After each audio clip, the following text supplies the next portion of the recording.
Chapter 31, The Flame That Remembers. The valley no longer wept. It listened. Ash had settled into the roots. Silence had become soil. And from it, memory bloomed. Not as echo, but as flame. Not as pain, but as presence. Shen stood at the edge of the riverbed, where water once ran and grief once lingered. His chest glowed with twin embers, steady and quiet. Around him, villagers, wanderers, and disciples knelt. Not in worship, but in remembrance. Their flames flickered in unison, golden and silver, memory and silence entwined. The wind carried names. Not shouted, not sung, but felt. Each gust pressed against the skin like a story. Each breath held a life once lived. The trees bent gently, their leaves shimmering with light. The stones pulsed beneath bare feet. The mountain watched not as judge, but as witness.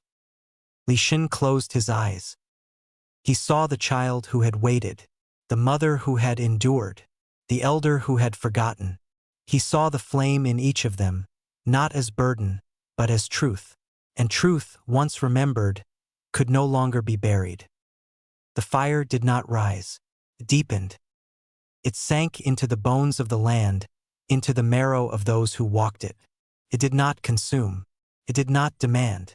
It simply remembered, and in remembering it healed. The villagers felt it too. Their shoulders eased. Their breath slowed. Their flames pulsed brighter, steadier. They did not speak. They did not need to. The silence between them was no longer empty. It was shared. Shen whispered, "You are not forgotten."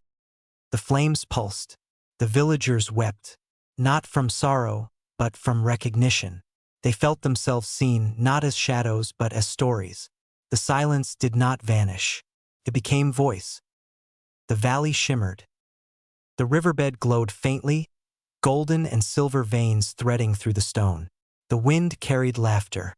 The trees swayed to a rhythm older than grief. The mountain exhaled. And the world remembered. Shen stepped forward. Not as one who carried flame. Not as one who awakened silence. Not as one who bore the weight of many. Not as one who walked with fire. But as one who remembered. And the world remembered with him. The path ahead was no longer carved in stone. It was written in breath, in memory, in silence.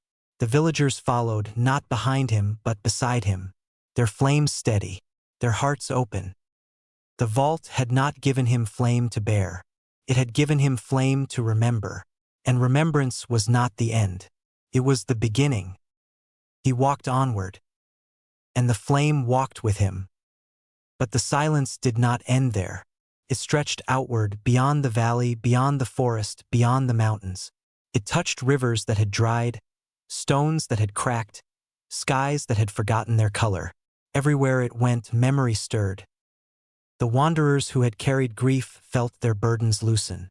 The disciples who had carried silence felt their voices return.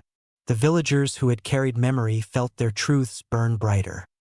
Children laughed, their flames flickering like dawn.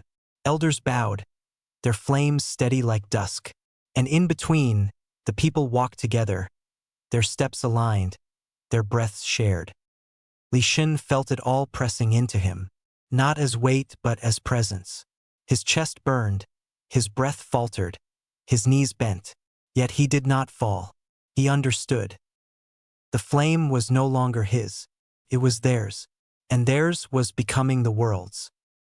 The valley glowed, the horizon shifted, the silence spoke. And the flame remembered.